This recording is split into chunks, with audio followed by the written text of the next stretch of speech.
Welcome to the League of Legends Champion Spotlight, featuring Ahri, the nine-tailed fox. Ahri is a mobile mage assassin. Utilizing skill shots, dashes, and clever positioning, Ahri excels at taking out single targets and disrupting the enemy team. Ahri's passive is Soul Eater. Every time one of her spells hits an enemy, she gains stacks of Soul Eater. Once it reaches its cap, her next spell will enjoy significantly increased spell vamp. Orb of Deception fires out Ahri's orb and then pulls it back, dealing magic damage on the way out and true damage on the way back. I take Orb of Deception at level 1 and max it by level 9. Foxfire creates 3 orbiting flames around Ahri. These flames then seek out and damage any nearby enemies who wander too close. Single targets can be hit multiple times, but extra hits deal reduced damage. I take Foxfire at level 4 and max it last.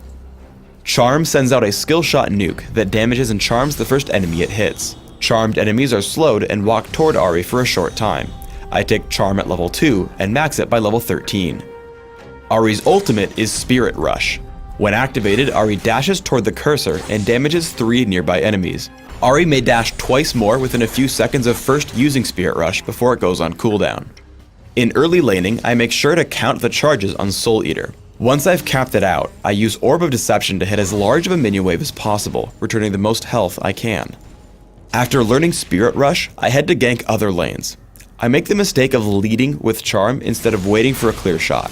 However, I Spirit Rush over the wall and then dash away from his turret in case I get locked up inside turret range. Yorick and I take him down and then Skarner appears. I tag him with Orb of Deception and activate Foxfire, walk on top of him, and take him down before retreating with Yorick. As my team sieges the middle turret, I try to poke as much as possible with skill shots. Landing Charm means I get Orb of Deception without any dodging.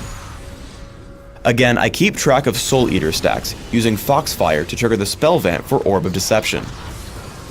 Spirit Rush comes back from cooldown and Annie is out of position. I activate Foxfire, Spirit Rush over, fire off Charm, and then immediately Orb of Deception. I use my 2 remaining charges of Spirit Rush to escape Singed. Ahri excels at catching opponents off guard. Here Malzahar is attempting to defend his base, but a quick Spirit Rush into Charm locks him up. I follow with Foxfire into Spirit Rush and a point-blank Orb of Deception for the kill. With my final charge of Spirit Rush, I escape from underneath the turret. Once everyone gets together for the fight, I try to keep my distance and just dish out damage with my basic spells until I notice an opening. Once Lux gets low, I charge in with Spirit Rush twice, turning back to hit Singed and Skarner with Spirit Rush, Foxfire, and Charm. As Singed tries to escape, I flash for Orb of Deception, able to easily clean up Skarner in the resulting 4 versus 1 fight. Our opponents catch us near Baron. I open up on Skarner because I can't assassinate anyone with so many crowd control effects on the enemy team. We're able to kill him rather quickly as I use Spirit Rush not to dive onto enemy champions, but to damage the surrounding enemies, Skarner and Singed. Once Skarner falls, I look to take out squishier targets like Annie, landing Charm and Foxfire to pick up the kill. With most of their team dead, I'm able to play a little bit more aggressively by walking up to Singed for Orb of Deception and Foxfire, killing him. With the fight now 4 versus 1, I leave my team to clean up Lux as I head toward my minion wave to push down the enemy base. On Dominion, Ahri's all-out offense lets you really help your team out in larger fights. As we push onto the windmill, I land skill shots on Tristana and Dr. Mundo, activating Foxfire to help pick up Fizz. With Ignite and Orb of Deception, I wear my opponents down further. After, I decide I can go in for the kill on Tristana. Ghost, Charm, and basic attacks grab the kill, and I escape for a health relic. Once we've actually captured the windmill, Fizz respawns and shows up. I know with my remaining health I can only attempt to interrupt his captures, but once Alistar comes in to help, I try to bait him over. He lunges at us with Playful Trickster, and as soon as Alistar lands Pulverize, I tag him with Charm, allowing Alistar to headbutt him away for a kill underneath our turret. It's important to note that landing skill shots is extremely vital when playing Ahri. I spot Heimerdinger heading in toward the Speed Shrine. I try to lead him with Charm, but he dodges by stopping in place. He dodges Orb of Deception by turning around, but by using Spirit Rush, I hit him with a second half of it. Now out of cooldowns and missing half my spells, I foolishly chase Heimerdinger through his turrets, falling to their damage output and his rockets. When you do land skill shots, it's a much different game. As Heimerdinger comes down from the windmill, I land Charm successfully. This lets me hit Orb of Deception without him dodging. Between Foxfire and Spirit Rush, I clean up Heimerdinger extremely quickly and start to capture the point.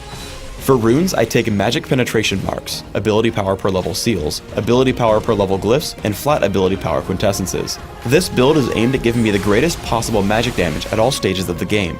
My masteries are 2109, taking all the magic damage and ability power increasing masteries in offense, while taking bonus mana regeneration, and increased neutral buff duration in utility. I take Ignite and Flash for summoner spells in Classic, subbing out Flash for Ghost in Dominion. In either case, I master all my summoner spells in their respective trees. In Classic, I open up with a Sapphire Crystal and 2 health potions. I upgrade quickly to Catalyst the Protector and grab Boots of Speed before upgrading further to Rod of Ages and Sorcerer's Shoes. I then start major ability power purchases through Rabadon's Deathcap, Will of the Ancients, and if required, Void Staff. I then buy a Lichbane and consider selling Rod of Ages for Rylith's Crystal Scepter. In Dominion, I take a similar build, but open with Prospector's Ring and Boots of Speed while skipping the Rod of Ages. I follow the same path as before, taking Rabadon's Deathcap, Will of the Ancients, and seeing if I need Void Staff to combat my opponent's magic resist. Like in Classic, I also take Lichbane and Rylith's Crystal Scepter. Thanks for tuning in to the Ahri Champion Spotlight. Please subscribe to the Riot Games YouTube channel above, and don't forget to thumbs us up just below the video.